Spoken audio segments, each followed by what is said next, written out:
King. Uy, nagawa ni Bong Alvarez. Laban kay Gayoso. And there's gonna be a blocking foul. It's a play na to. What a move. Watch this steal first. Una, agaw.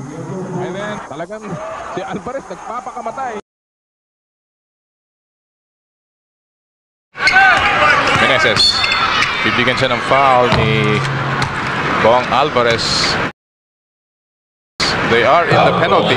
Narito si Doremdes. Challenge ni Bong Alvarez. Baksak si Doremdes. Pero may kasamang foul.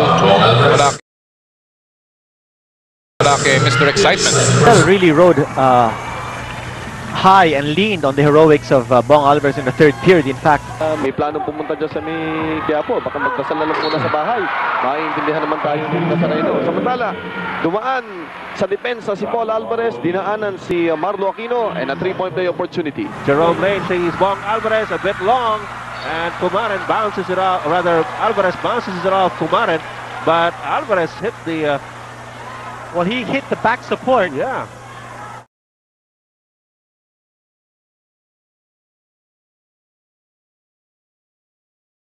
Bong, ano nangyari? Bale, na-spray lang ako, sir. Na-spray lang, kaya lang tumama lang dun sa dun sa ilalim. Kaya medyo napalakas eh. Sabi nga nila, pagka gusto ng Alaska, walang tatalo sa team na yan. Oy, travel.